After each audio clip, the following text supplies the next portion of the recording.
Welcome to the Grappling Grappling Rewind Podcast. Welcome to this week on the Grappling Rewind Podcast. In this week's show, we're going to recap the main event of Fight to Win and preview the upcoming Who's Number 1 18 Meregali versus Pedro Marinho. As always on the show, I'm your host, Maine, my co-host, Miranda. Hey, doing, Miranda? Pretty good. How are you? Doing pretty good. May also talk about the ADCC Open Denver, Yeah. because those events are starting to have a bunch of names, and so we may need to have a discussion internally about potentially covering some of the opens for ADCC a little more frequently, because we watched on the pre-show here a couple minutes ago. Well, the next one is Dallas, right?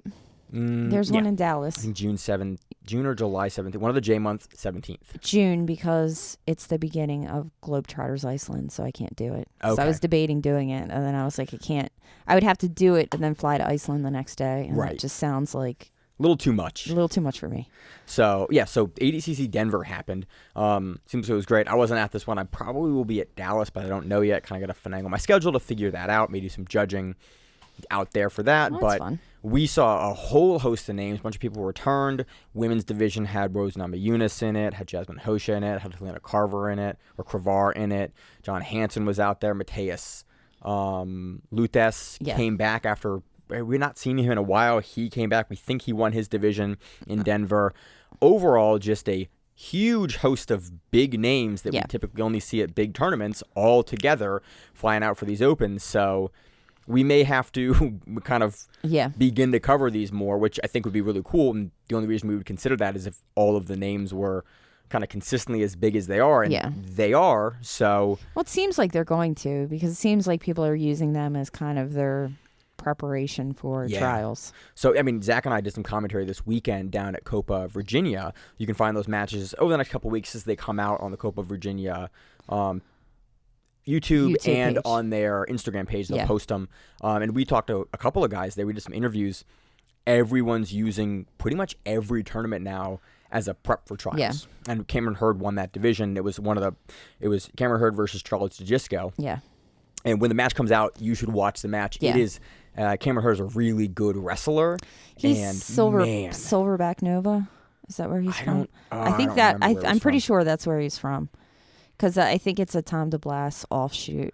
I think it's his offshoot. I did an interview with him after. That's in Virginia. We talked at length. He's a Virginia Tech wrestler, but that wrestling is on display. And in the interview we did after the fact, basically talking about doing this as a lead into trials, doing it as a lead into the opens for ADCC. And a couple of weeks ago, did commentary at Copa Maryland, and gentleman we just saw from Standard, Brian Guevara. Yeah, Guevara was there. He won that cash prize division in Maryland, and he talked about using the entire tournament as an on-ramping into the ADCC Opens and in the ADCC trials. Yeah, he looked really good in his division. Both of them this also weekend. do all the IBJJF stuff, because I've seen them both perform at IBJJF. Those are very frequent competitors, but it was just cool to. It is much more frequent now. Like previously, guys would kind of talk about trials a little bit. Yeah. Especially with the ADCC Opens now, it is in the forefront of everyone's brain, where it's like, I'm using every tournament that is not an open to prepare for an ADCC Open, to then prepare for trials. And it's the landscape has already changed. Yeah. And it has changed a lot faster than I think it is. Actually, maybe it's changed at the rate we anticipated it. Just the reality of seeing that change for ADCC has been pretty interesting. Yeah, if you think about it, there was no real high level, like nationwide no-gi tournament that you could do and that you could prepare for. Yeah, you had No-Gi Worlds. You had like IBJJF, but it's all stratified between the belts, and you have a lot of these competitors that are really great blue belts, purple belts, brown belts, black belts, with all of the kind of registration hamperings that IBJJF puts in front of a lot of competitors. A lot of people don't do those. Yeah, maybe like back in the day, like Naga, when they used to do rankings and everything, had some sort of same kind of situation, but there really was nothing when it comes to no-gi, and for nationwide at least. It's really interesting to watch ADCC explode with these opens into, there went from being not really a national no-gi circuit to immediately this is the second event in the U.S., technically third event in the U.S., but first open that wasn't the World Open and Vegas.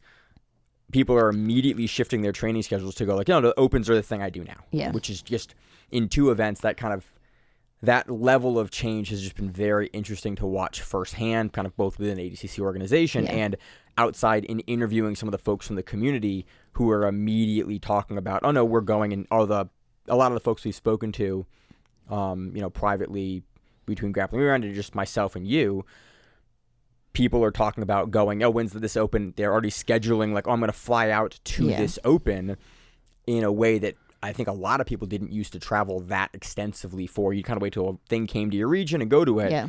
People are frequently flying out to these. They did it for IBJJF, but... They do it a little bit for IBJJF, but it dominates the conversation. It's dominated way more of the conversations that I've had recently in a way that I didn't quite expect. Yeah. You're also doing a lot more absolute no-gi cash prize stuff.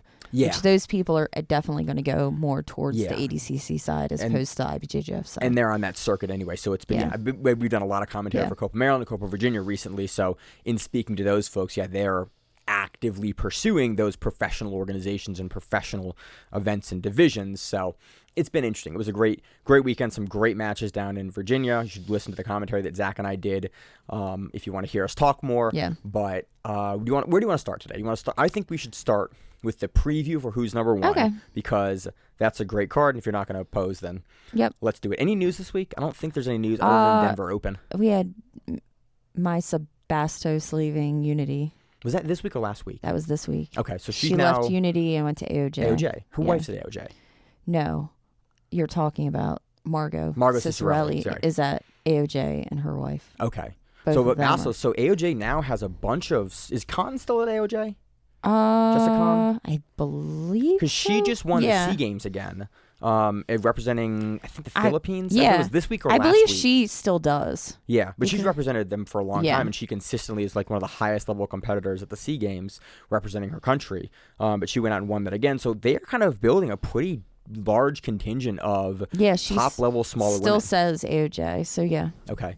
It's interesting. I'm kind of curious because we've had a lot of like men's super camps come and go over the years, and like Atos has been kind of a hotbed for that. But AOJ is picking up a lot of really, really high level smaller women that are established names coming into them. I'm very curious to see kind of what those divisions look like as a result of this in like the next 6 months. Your other wonder when they do something like this is you have to spread them out. It's not like you can have them go against each other. I mean, you can, but are you going to say one has to take 25, one has to take 35? You know? Are you going to move the divisions around, the weights around a little bit for your competitors? Yeah, because you can't have them all going against each other.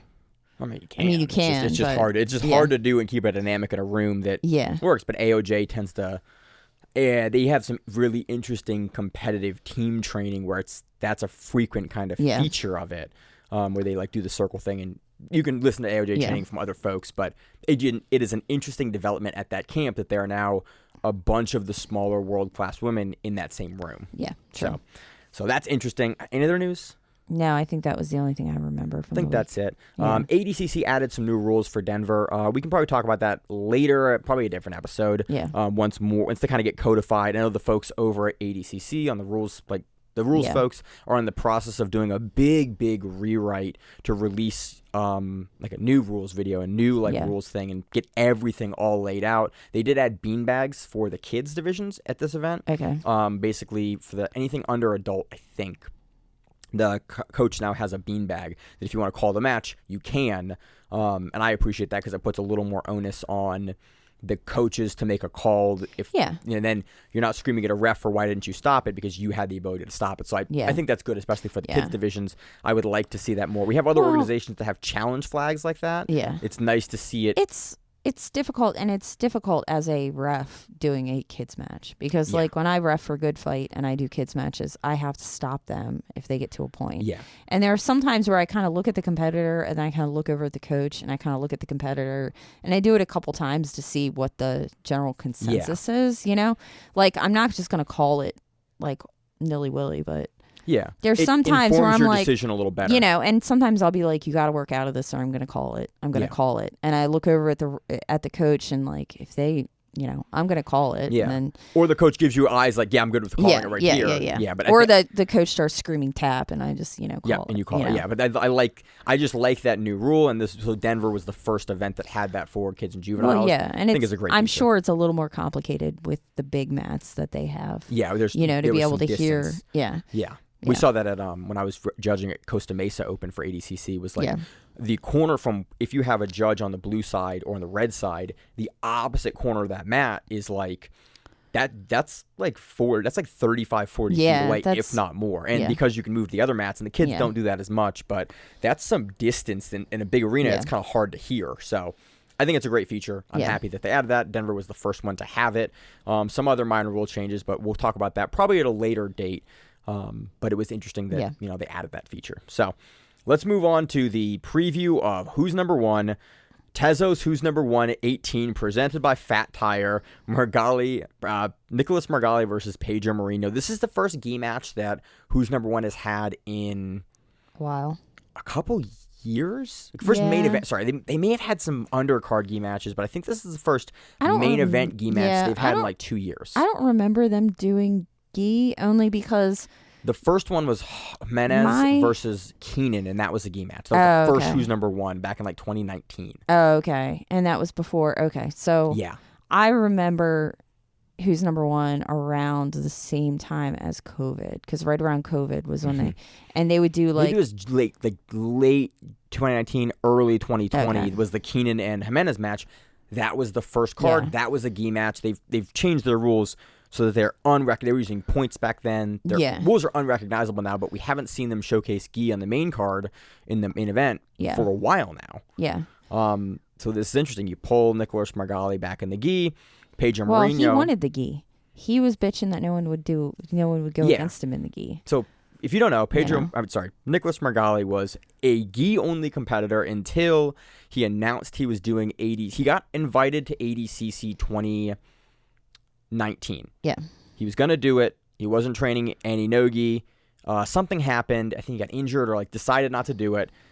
He then got invited again for ADCC 2021, which turned into ADCC 2022. Yeah. He then switched camps. He moved to Danaher and Gordon and all those folks. Took a couple of no-gi matches on Who's Number One. I think in total he had 4 or 3 no-gi matches, and then did ADCC. Yeah. Looked like a monster, and everyone went, okay, he is very good gi or no-gi, and you kind of knew that because he's Nicolas Meregali. Yeah, you can watch. He accidentally tries to grab for grips sometimes that aren't there. Yeah, it's really fun to watch. He grabs like a collar or a sleeve. You see him roach up and go, oh, it's right. I got cup hand. Yeah. But that's the only thing you really see accidental with him. You saw him at was it Worlds or was it Pans recently?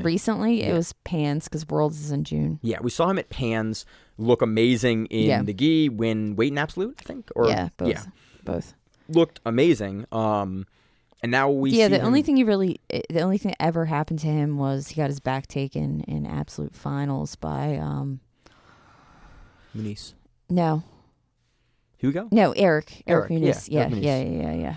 But he then he didn't get the points for it either, did he? I don't think so. I think he took his back, but he didn't get his hooks in, and then he got out of it.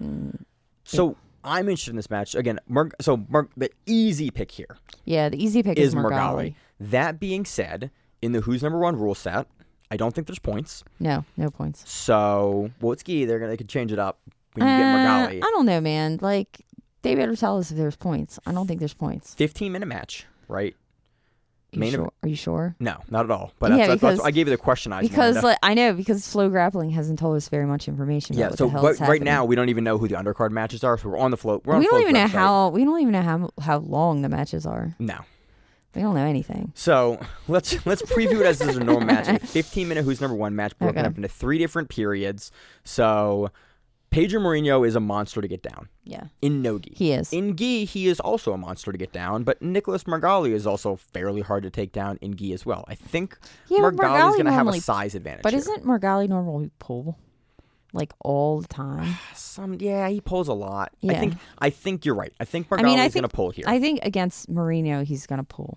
Yeah. There's no benefit to him standing with Marinho. And then I think the question comes down to how much does Marinho engage in the guard? We know Marinho's going to flash pass. We know he's not going to be able to pressure pass through Meregali. That is not a strategy he's going to be able to he's going to have implement. to use athleticism to get past him. Meregali is super long. Yeah. Can Meregali contain him with the lapels and with the gi grips, and can he get on top of Marinho? Yeah. Or is this going to be Meregali pulling and then Marinho staying at that mid-range and then both guys stalemating? For some reason, I think Meregali is going to be able to kind of lace up Marinho, get on top. I think Marinho is going to be able to get out and get up once Meregali kind of sweeps him or starts to sweep him. Yeah. But I think that overall it's going to be Meregali with a little bit more, not aggression is the right word, a little more activity than Marinho, because Marinho is one of the best burst fighters and frustrating fighters to fight. But I think in the gi, extremely one of the most explosive guys at the weight class. I think Meregali is going to be a little bigger. It's a heavyweight match, which again, Pedro Marinho is light heavyweight for who's number one. 218, I think, is what he weighs. Yeah. Roughly. That was last time when he fought Gordon. Meregali's big. And he's long big in a way that I think Pedro will be able to deal with. But it's difficult to deal with when somebody's that long. In the gi especially. And they play a guard game. Yeah. Because then it's like you're passing legs. You have to get past a lot more, and you have to deal with a lot more. Do you think we see a sub here? Or do you think at any point Marinho gets on Meregali's neck? Do you think he jumps over the guard and tries to get his neck? I think Pedro's going to try. Yeah. I don't know if I've seen anybody do anything to Meregali. That's the only thing I've ever seen happen to Meregali is that attempted back take, and then his no-gi loss at ADCC. And still, that wasn't a bad loss. No. You know what I mean? It wasn't, I don't know. Meregali's kind of untouchable in the gi. Yeah, that's unfortunately, I wish I had kind of more analysis to make of the match. There really is no one. It's kind of like he is, unfortunately, like the Gordon Ryan of the gi. He's been beaten before, and I think he beat AJ Stars. You can beat him. Yeah. But I just think being undersized Pedro's going to be here, I don't know if he's going to have the physical attributes aside from the explosiveness to deal with him. The only thing I wonder about is who's number one is submission attempts or closest submission.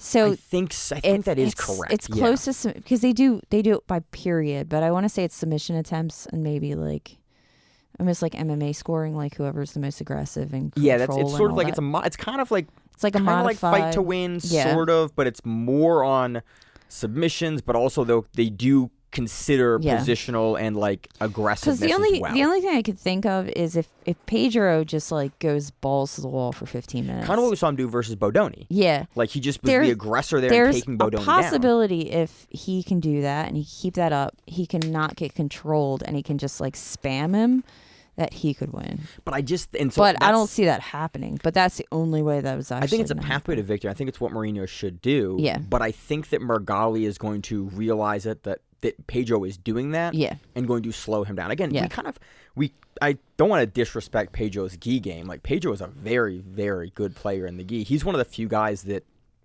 at the top level we do see bounce between both pretty regularly. But I just think Meregali is such a specialist. He's going to be able to slow him down, and that's Pedro's biggest tool against a guy like Meregali. And I think the style matchup between Meregali and Pedro is going to be the hardest thing because Marinho is so aggressive and so explosive, but Meregali is so long that he's not going to be able to get around Meregali enough. And I think Meregali, I don't really think he might submit him. I could see Meregali getting to Pedro's back. Meregali's going to do one of those stupid smother chokes that are freaking ridiculous. You think he's going to try to? Yeah. Gordon couldn't do it on Marinho. I think if Gordon can't do it on Marinho and Nogi, dude, I don't think Meregali is going to. Then I would like to see Meregali get it then, just because that'd be freaking hilarious. The other thing I didn't think about till literally just now, till you mentioned that, is they're in New Wave camp. So Meregali's with Gordon, with John. But he also is teaching gi. Yeah. He teaches gi in the morning because they do have a gi program. Right. But I'm saying that you now have Gordon and John who have specifically prepared for Pedro Marinho prior, then preparing Meregali for Pedro Marinho. That camp has already had to prepare against this guy a couple of times already. It is a 15-minute sub only. So allegedly Pedro called him out. Pedro asked for this match. And it's 15 minutes. I think it's a tough match for Pedro. I think Meregali should take it. He can do it. Pedro does have the skills and tools to take it, but I think that camp prepping Meregali for this kind of match, and Meregali looking that good at pans versus everyone, having the size advantage, having the length advantage, and being the more credentialed guy in the gi, just on a numbers perspective, goes to Meregali, and based on like how they line up technically with the size disparity and with the length of Meregali and the way that he plays the guard and the way that Pedro typically likes to pass the guard, Pedro's going to struggle to get around him. Yeah. So I think it's Meregali, although Pedro in the decision for who's number one, so I think it's going to go to decision, very possibly could win that decision just on activity. Yeah. Kind of like what he did with Bodoni, which he just came forward. He won the wrestling exchanges. Yeah. Meregali decides to stand with him. Marinho can absolutely win in that criteria if he makes it a close match. But I think if it goes to the ground and you have to deal with Meregali's guard, it's going to be more than Pedro can surmount enough offense against to deal with Meregali. So we're doing dirty decision in the gi. Meregali. Dirty what? Like a dirty, like no. I'm pretty sure. Yeah, I'm pretty sure it's Meregali. Okay. No sub. Nah. I'll take it. 15 minutes in the gi, and Nicolas just wins by. Probably gonna start at like 1 a.m. our time. It's gonna be. Ridiculous. This card's in Oklahoma.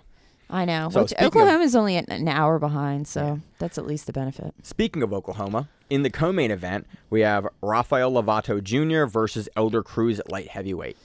And I'm assuming that's no gi because it doesn't say gi. Yeah, everything else just doesn't say anything. So I'm going to assume that all of that everything else is just no gi. Yeah. I love that Lovato retires and unretires. I love. So he didn't like officially retire. He retired from adult competition and the ADCC. Hey, I'm gonna lean close to the mic here. Hey, Elder Cruz is an adult. Like Elder Cruz is like mid-20s. So, what I was thinking about earlier, I was like, Lovato keeps retiring and unretiring. I kind of love that because it's like MMA and jiu-jitsu retirements. You're retired until a match comes along that you want, and you're like, I'll generally, take that match. Sometimes it's also because that takes you out of the USADA pool. Hey, sometimes when you it does. retire, you leave the USADA pool in MMA. Sometimes it does. You know, but I just love Lovato. Lovato was a hometown matchup, and then he's like, you know what?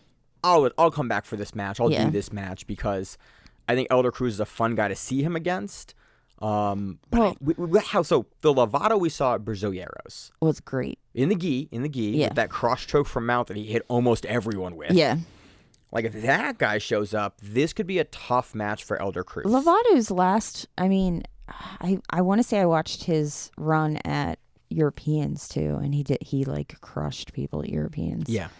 Didn't have a great showing at Worlds. No. Him and Sanji both retired at the same event at Worlds. Yeah. Both kind of had rough goes at it, but Worlds is a different level to the other majors. You know, that's why it's worth so many more points. Yeah. This isn't. I think. I mean, we're gonna get Lovato's gonna pull because I've watched him. Pull and sweep way too many people recently. Hit a beautiful one at Brazil, like just a pull and immediately into a scissor sweep. Yeah. At Brazilieros. It's. So a lot of pulls, and then it's going to be Elder Cruz trying to, pick up the pace and go after him. The problem is like, I don't know. Lovato is one of those like tricky. He has some tricky tricks to him. Yes. He can like randomly come up with some shit, and he doesn't. What I like watching about him is because nothing's complicated. It's all this very, very simple jujitsu.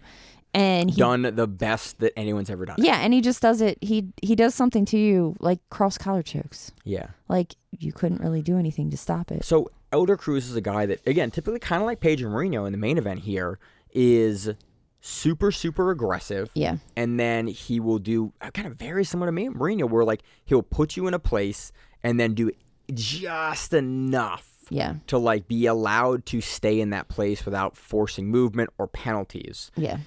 If he gets on top of Lovato, can he pass is the first question. I think he might be able to pass. He might get stuck in Lovato's guard. He's a little stockier. Yeah. Lovato's a little longer. So it's almost the same sort of... It's a very similar matchup to the main event, Meregali and Marinho, is Lovato versus Elder Cruz. Like, you have your... Not older, but like you have your longer... You can say he's older. He is older. Well, I'm saying Marinho and Meregali are very similar in age. Yeah. But I'm saying like Lovato, he's older, but he's long, he's experienced. Yeah. He has a very tricky guard to deal with, although he's not super known for his guard. He uses it to sweep. Yeah, and he gets up, he sweeps. Yeah. There's not usually a whole lot like fancy to it. Fancy's not the right word. No, it's just not. It's not. He forces a little mistake, he gets you off balance, and then he sweeps you over when he does that. Yeah. And then can he entangle Elder Cruz enough in Nogi in the guard in order to get that done? Or is Elder Cruz going to have the mobility that he needs to potentially get to Lovato's back or to get to north-south? Yeah. Kind of like we saw Hulk do years ago versus Lovato in Nogi. That's sort of my question for this dynamic. Like, I can absolutely see Lovato getting on top, holding Elder Cruz down, slowing the match down, and just grinding him out to something on the top or just like control. Yeah. I can also see Elder Cruz just hitting Lovato with a speed in Nogi that he really struggles to match for a sustained, especially for a 15-minute match. It's a long match. It's a longer match, and like that's in my head when we were talking about previewing this, the sort of the dynamic that I was thinking about of like, do I think Lovato can maintain that pace at that level for 15 minutes versus a young guy that puts up the speed and the pace that Elder Cruz does? I don't think so. Like, I think that Elder Cruz coming in as the slightly smaller guy will have that speed on Lovato and will be able to continually like late into the match force Lovato and slow Lovato down to get something going. But again, I always also hate to bet against Lovato. I don't like betting against Lovato because he's shown us he's been a dominant champion for 20 years. Yeah, I went to look real quick. He has a video of 25 years of Kimuras. Yeah, like you've been a dominant guy for 25 plus years. 25 plus years. You know, Elder Cruz I think is in his 20s. Yeah, I think may be like around 25. So I want to go Elder Cruz here, just in this longer match, just with the activity. I think if it was gi, it would be different. But I think in no-gi, you have to use that your explosiveness and you have to use your athleticism more than you do in the gi. So I think, unfortunately, I have to say Elder Cruz. I think he's going to try to get to the back. I would love to see Lovato win. Oh yeah, absolutely. Kind of like Pedro Marinho. It's also a local hometown. Like I want to see Lovato get a hometown win in Oklahoma. There's not a lot of events that come out to Oklahoma that Lovato takes part in. There's not a lot of things that come out to Oklahoma. Yeah, do things. Lovato does. So correct me if I'm wrong. I always forget the Heisem Rita versus Elder Cruz match and who's number one. Did Elder take Heisem's back or did Heisem take Elder's back? Do you remember offhand? I thought it was a really quick win for Elder Cruz. Yeah, I think it is too. I think Elder's. But I always flip that around in my head. I could be incorrect about that. I think it was Elder over. Elder really surprised. I think the guy really surprised me. I thought he got to Heisem's back like very, very quickly and choked Heisem. But it's one of those matches that I always know that I could misspeak about and flip the guy. And so if was in fact, if my memory does serve me correct, Heisem Rita takes out Elder Cruz. Okay, so that's what I thought. 41 seconds. Yeah, really, really quick transverse to the back on Cruz. Like Lovato can absolutely do something similar like that, especially early in a match, because Elder is a guy that tends to not overcommit himself. No, is not the right term. He does overcommit. Yeah, he will really go hard on stuff. He goes really hard and all in to what he's trying to do. And if you can counter him, you can counter him hard. And I think early in the match, Lovato could be able to do something similar that Heisem did, and just like, hey, Elder comes at you hard. Yeah, he comes to the side, he throws him over. Lovato's way to win would be within the first 5 minutes. Yeah, I think so too. Yeah. I do want to go Elder here, but because I see a more uniform path for Elder to just kind of continue to maintain pace for a long period of time. Seeing Lovato, I think it would be early, or he just is able to entangle Elder and then get him to actually force him to the bottom and then grind him out. I think those are the two pathways. I think the more likely thing is Elder uses, Elder does get tired, but he leverages his gas tank against Lovato. So I think we're kind of in agreement there. Yeah. Next match, we have Amanda Tubby Aliquin versus Alex Enriquez. I always want to make Alex win.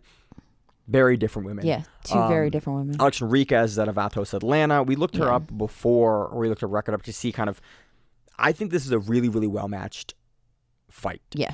I think you on the pre-show, you're going to go Tubby Aliquin. I am. I think I'm going to go Alex Enriquez. Yeah. So I'm going Tubby for the experience. Yeah. Because she's had a lot more experience at high-level jiu-jitsu than Alex Enriquez has. Recently, do you want to pull it up, or What? did you pull it up? So we went through basically who Tubby had beaten recently, and then who Alex had beaten recently, and we sort of did like a breakdown by the numbers. Both of them have had really good matches. I think Alex Enriquez has been a little more active recently. But she's been active on a regional level. Yeah. We've more seen her on like recently. Submission on the Shore. We've seen her on finishers. We've seen her on like stuff that, well, not all over the country, but stuff that we are more familiar with. It's a more regional kind of setup.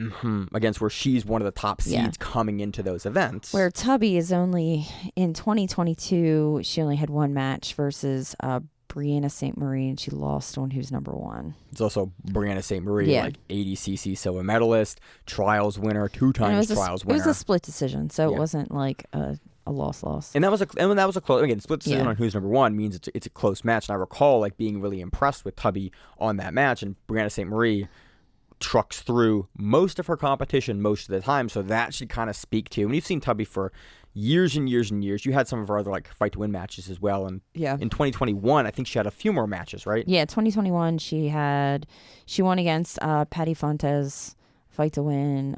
She beat Patty Fontes. She beat Patty. She beat Alex Nugent or Nguyen. Win. And she beat Jessica Khan. And she beat Natalie Ribeiro. Habera. Yeah, she beat Habera. And then her only losses come to Tammy Musameshi.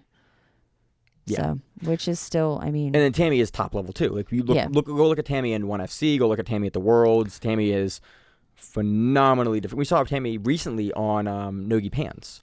Like phenomenally difficult to beat. Alex Enriquez again has been looking really, really good. Recently won Pans in 2021. She has a brown belt Pans. She's still a brown belt. Is she? She's still a brown belt. Okay. Yeah.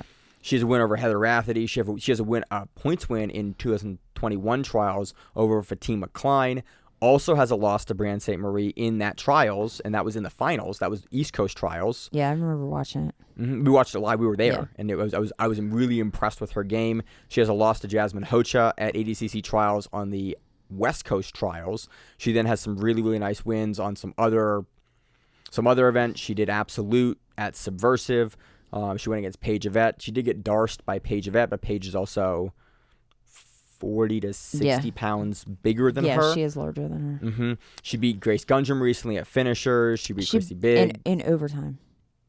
Yeah, in overtime. Yeah. At finishers 18. It wasn't like she took out Grace. It was like an overtime. I think it was a ride time win.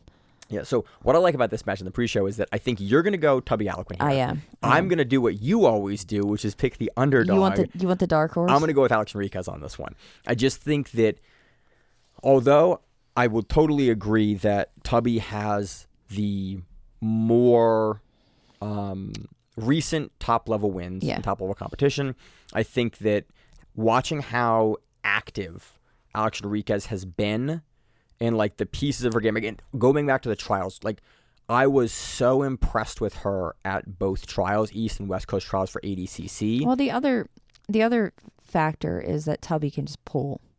And a lot of what Alex gets in the beginning of her matches, especially in her matches at trials, is that she knows how to wrestle. She wrestled the shit out of people. She wrestled in college, so she has Did she wrestle in college? Yeah, we looked that up when she with the whole trials. Yeah, because we wondered like where is her wrestling? It wasn't like division. It wasn't like NCAA. It was a lower level division, but she still wrestled in like high school and collegiate level. Yeah, so you can see that in her training. Yeah, with Tubby pulling.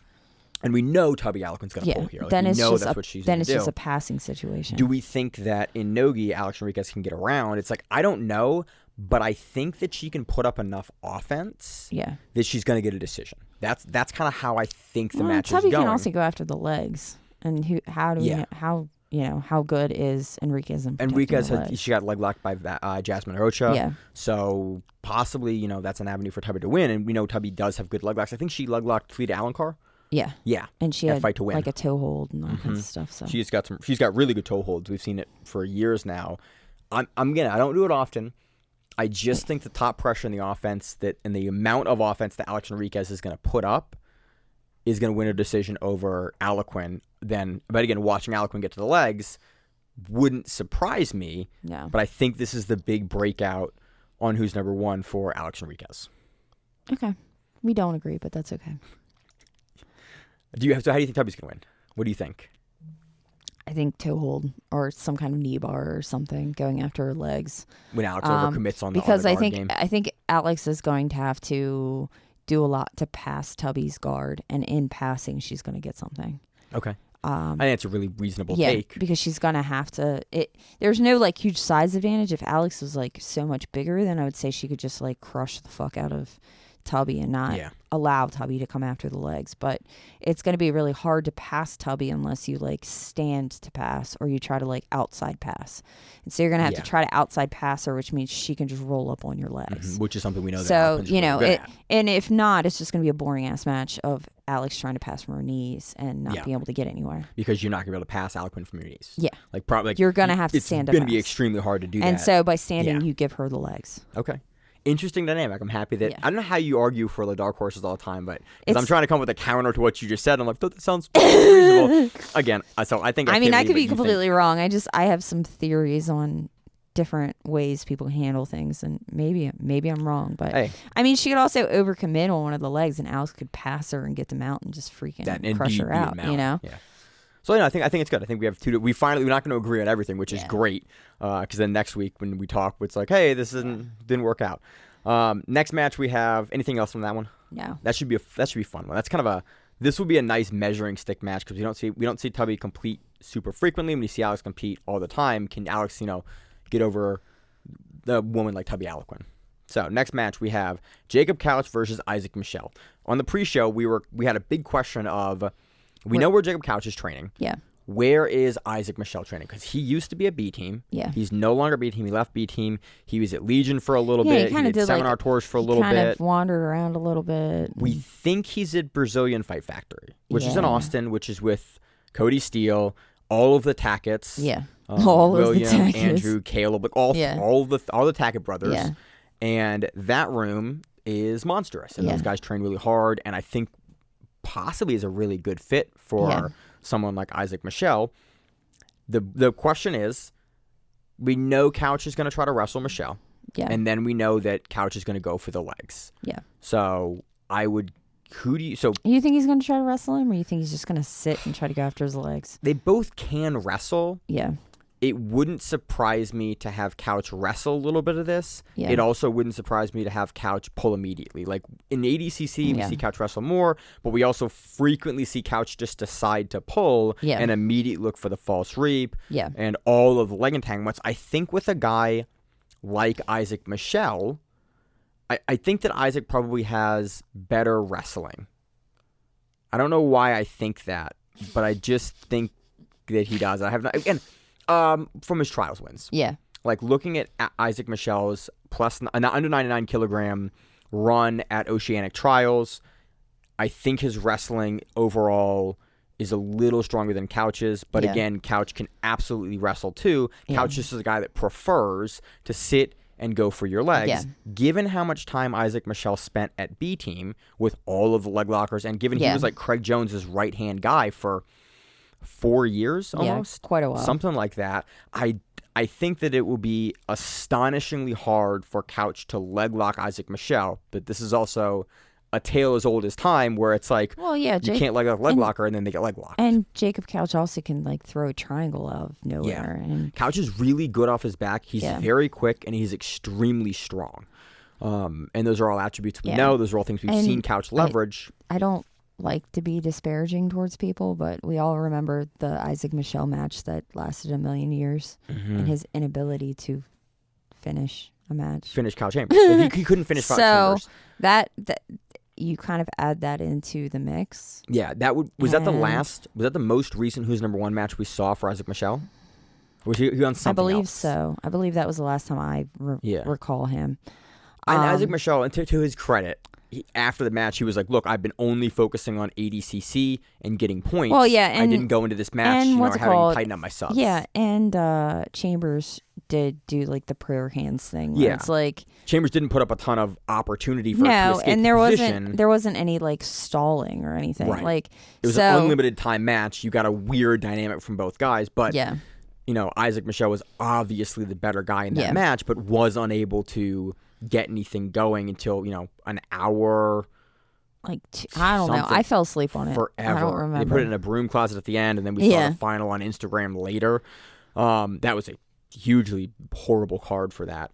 But yeah, I don't know if he can finish Couch. I don't think Couch can finish Michel with the legs, but can Couch get to Michel's back? I'm gonna say Couch. I'm going to say Couch just because I feel like Isaac has had a lot of chaos.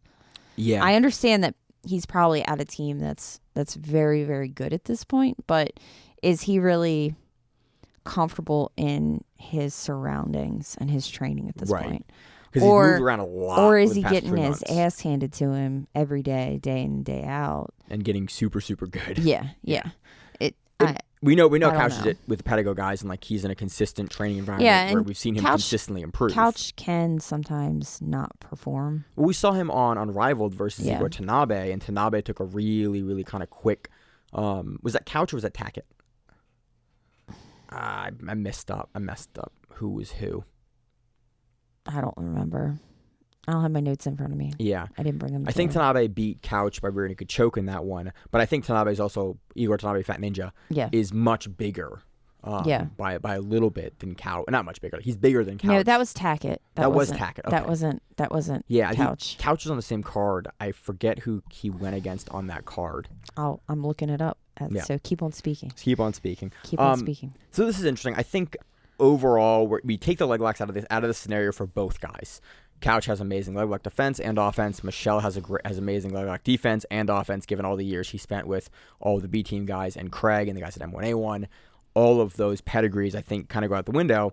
This becomes can Isaac Michel pass the guard of Jacob Couch? And then if he is able to do that, can he put up enough submission offense to catch Couch? And then in the time between the Kyle Chambers match and this match, has he tightened up his... I mean, that was probably almost 9 months ago, if not more, between these two matches, if not almost a year between these two matches.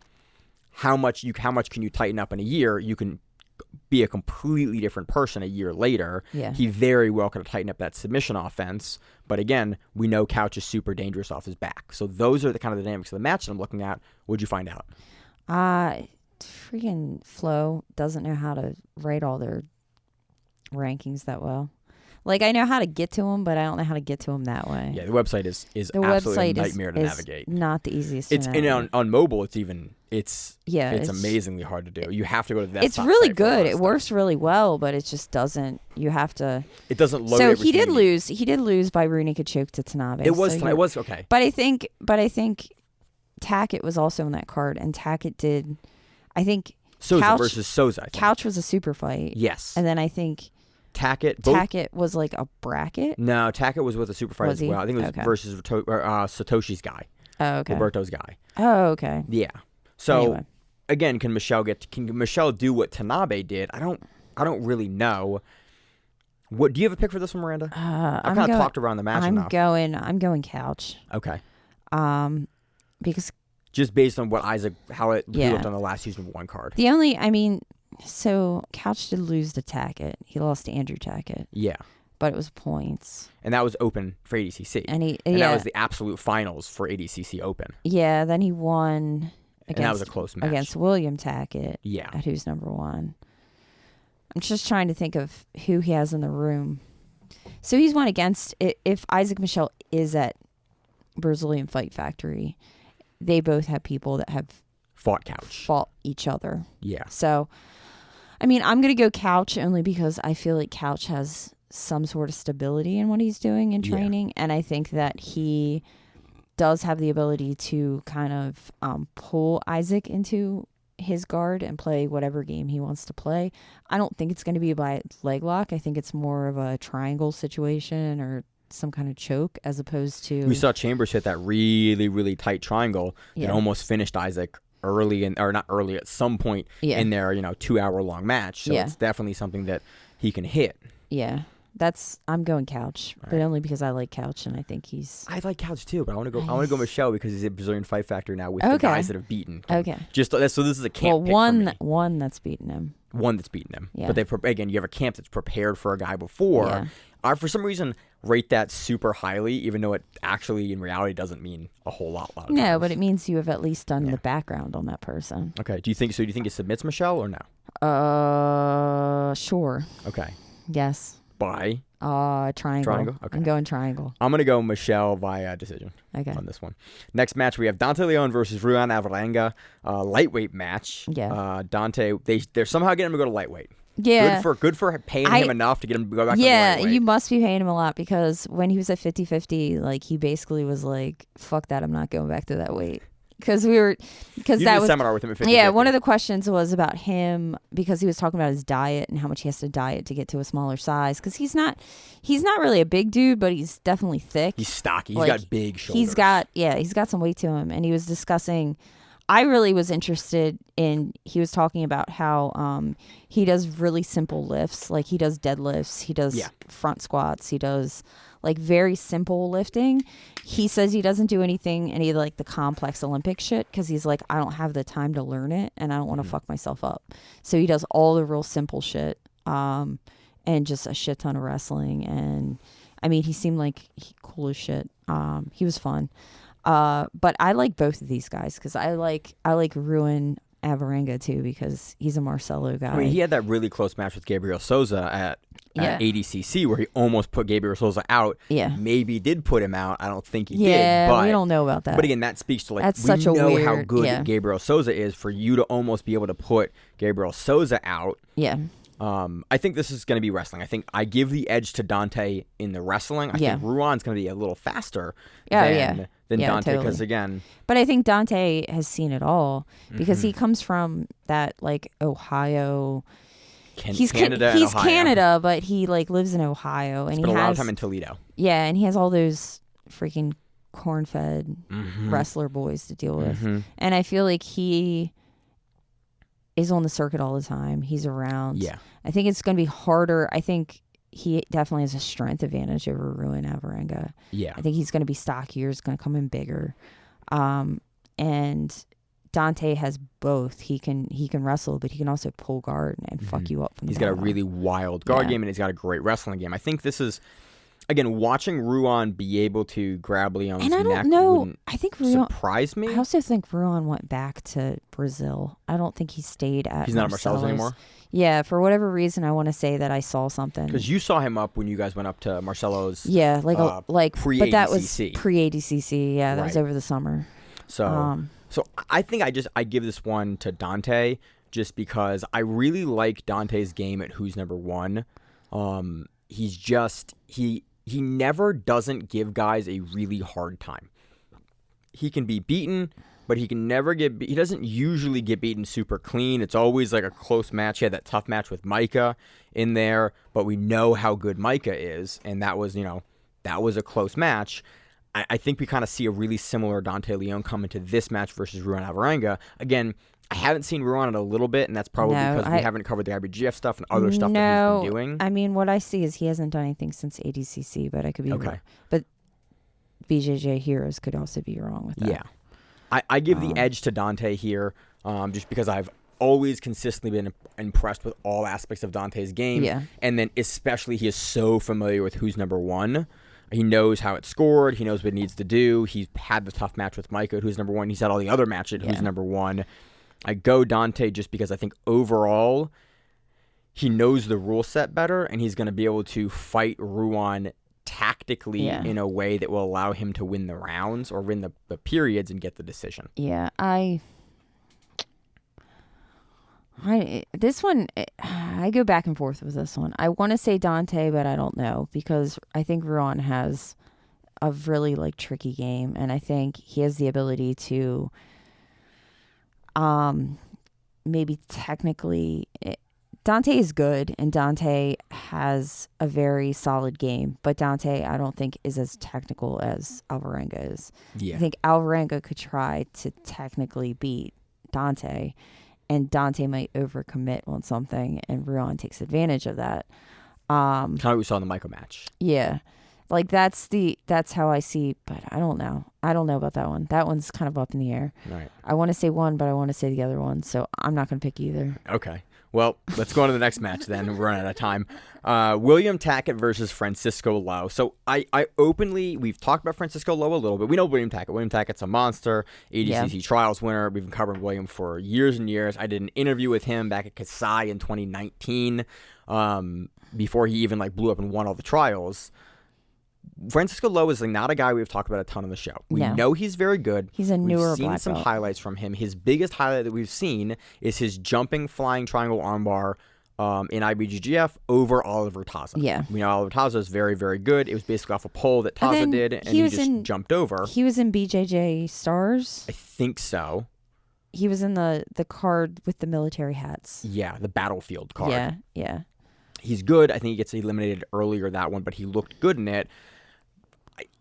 I don't know enough about his game to be able to confidently pick him. And so this is just an ignorance on my part with just not knowing enough about how he structures his game together. I know he's very, very quick. And I know we have seen guys that are super, super quick overwhelm William and be able to choke him or be able to tap him with a leg lock. But I think if William can keep Francisco at bay for the beginning and figure out his pacing, I think that William takes this just on soundness of game overall in no-gi. Yeah. Because William is mostly doing no-gi. They do a little bit of gi, but mostly doing no-gi, just focusing on no-gi. We know Francisco does both. Yeah. And again, he's at the room at Brazilian Fight Factory. They've got Isaac, they've got his brother, they've got Cody Steele. All of those guys in the room, with how Tackett looked on Unrivaled, with how Tackett has looked previously, again, on Who's Number One. He's been in the rule set before. He knows how to do it. I don't think Francisco will wrestle him for a long period of time. I think William has an edge in the wrestling. I think William has a clear edge in the wrestling. I think William also probably has an edge in the leg locks. And so I think this is probably William looking for the wrestling into the leg locks. If he goes to the guard, he's going to come up into wrestle up sweeps, and I could be wrong because, again, I don't know a ton about Francisco's game other than the highlights that we've seen him on. Yeah. But I understand Williams' game well, and I think the American trials are really, really hard to win. William has more experience in no-gi against these kind of matchups. I think it's going to be an experience change for Francisco. I'm going to go Francisco. This is Miranda's dark horse pick. This is going to be my dark horse pick for the card because it's probably the only time that I'm going the other way. But only because so he just did the Houston Open. He won that. He just did he's done a lot of stuff recently. Now mostly in the gi. 1 second. But you keep talking about it. Okay. Can you open actually up, and then I'll go with Miranda? Then I'm trying to go. And then mostly IBGF stuff for Francisco though. No, the week so he did the Houston Open this last weekend. Okay. And then the weekend before for IBGF. Yeah. The weekend before he did the Denver Open, he won absolute and medium heavy and no-gi, double golded, black belt. Okay. Also for IBGF. Yeah. Okay. But he won both of his divisions for that. Interesting. And then we go back, and then he also got. And then he has. Hey. And then he also. I'm interrupting because now you say. Yay. Okay. So I fucked this up. Here you go. I have this okay. for you. Thank you. I appreciate it. All right. My wife is handing Miranda back stuff that she borrowed. No worries. Yeah. We're about the same size, so we like to share stuff. So then he also won. Yeah, he's won a lot of shit recently. So I just think that he has the ability to kind of beat Tackett. Okay. I think he does. So right now we don't have any preliminary matches lined up for the card. we will find those out this week. Maybe they're usually free on YouTube. Yeah. So that would be fun. I think overall it'd be a really fun card. I wish that it didn't start as late as it. It starts at 7:45. So that means That's 7:45. Yeah, Eastern Standard. Okay. now EDT, which I don't know what that means. Eastern Daylight Time, because remember it's daylight savings time. Why not Eastern Standard Time? EST. Yeah, but it's daylight savings time. Oh, Eastern Daylight. Okay. Yeah, it's That's Eastern what we were Daylight right Time. So 7:45 p.m. start Because time. we believe in that shit. So we got 1, 2, 3, 4, 5, Yeah, 6 it's 15-minute matches. it's gonna be be 11 o'clock at night And on we a know, Thursday. and we know on these cards they don't pace them well. Yeah, the pacing is atrocious. for Pacing these is cards. horrible, which is great because I have to teach until 7, so it means at least I can get home and get a Yeah. shower and get all my shit taken care of. I wish And this might card only ran miss- about 2 hours. I think on a Thursday that would be great. It should, with this many matches, it should run about 2 hours, but I'm guessing we're looking at probably a 3.5 hour card. It's going to take forever. So it is what it is. But overall, I'm super excited for the card. It'll be fun to see who's number one come back with gi matches. I think we have enough. We have enough alternate picks that it should be fun Yeah. next week to kind of justify the wrong picks that we made. Yeah. Anything else we got? Nah, I think that's it. We had some matches. We had some interesting matches we saw at the ADCC Open. Really cool finish from Jasmine Hocha over Rose Namajunas. Yeah. Hits her in a triangle for a while, then goes a toe hold to Yep. a heel hook knee bar combo. We also saw Helena Cravar versus Rocha as well in We the did. absolute. Helena Cravar takes that over Jasmine Hocha with, was it a knee bar? Yeah, I think It so. was a knee bar. So, again, those divisions are getting really... The women's, what is that, 135? That was absolute. Remember? It was the Oh, yeah, right. 999 pounds. Yep. 999 pounds. So those divisions are fun. We also watched some of the men's absolute matches. Yeah. Those are good. We'll probably digest those throughout the week. So, overall... Very, very interesting match with a lot of high-level folks on Denver. I'm going to definitely spend some time watching more of them because Yeah. I think we're going to continue to see high-level competition at ADCC. So Yeah. it'll be interesting. And that way we can talk about them in Dallas. Yep. You got anything fun planned for the week? No, teaching. Yeah. And doing other jiu-jitsu-like things. Mm-hmm. I got promotion. We got promotions tomorrow. Oh, yeah, we have your wife. Yep. My wife's going up belts. Yep. So that'll be. I'll be there. That'll be exciting. I will be there as well. Oh, It will good, be- it will good. be a If you good weren't time. there, my you wife would, would not you appreciate. would be in some would serious trouble. not appreciate me not showing up. So yeah, it'll be good. That's all I've got on mind this week. I just finished I'm trying to coaching at think, the yeah. university for the week, so now I'm Yeah. off for the summer. Have a little more time to kind of focus on my own training. I'm looking forward to doing that. Hopefully, doing kind of scheduling some more travel to train some other places because I have Yeah. some more free time now that I'm not coaching the university team. So that is an exciting prospect for me to have a little more time for yeah. myself. I forgot about that. Yeah. So that's all I got going on this week. Yeah, I'm going to Vegas in 2 weeks, so Nice. we're thinking about going to Cabrini because why That'd be not? fun. It'll be fun. That should be fun. See what happens. Nice. I don't know. I got nothing else. You got anything else? Nope, I don't think so. Oh, we're supposed to talk about Fight to Win's main event. Right to Win's main event, Mateus Luna hit some really interesting, like jumping arm bars, or Yeah. not jumping bars, from the guard. Really nice hit movement over. He takes the decision Yeah. in the main event for Fight to Win. Yes. So, love Fight to Win.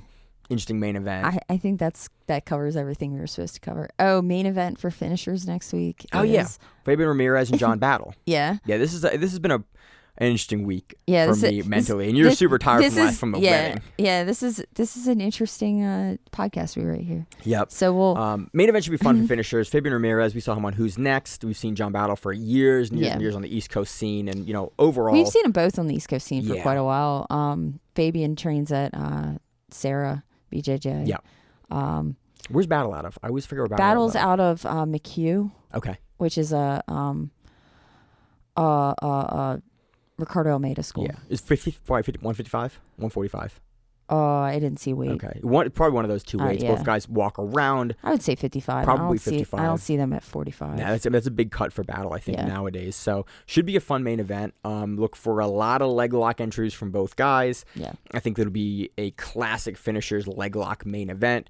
I think both guys have a good pathway to victory as well. So Yeah. it should be fun. We'll probably cover it next week if we have the ability to, with depending on how in depth we go on who's number one. Yeah. But should be fun. Yeah. Should be So fun. that's all I got. That's it. All right. As always in the show, I'm your host Maine, my co-host, Miranda. and we have the Grappling. We're on to see on the map. Wherever it is, stay safe. If you like the show, please consider sharing it on Facebook with the folks at your gym. It's the best way that we grow the show, and we really appreciate it. You can reach out to us on email. We also have Instagram, we have Facebook, we have Twitter, we have Google+. Until that shuts down. We have a website. If you have an event you would like to have us cover, please let us know. If you have a name, like most people do, and you'd like to have us stop butchering it, let us know. Reach out to us. The show is also available on YouTube, Spotify, in addition to iTunes and every other podcast service. We very much appreciate your time, and thank you.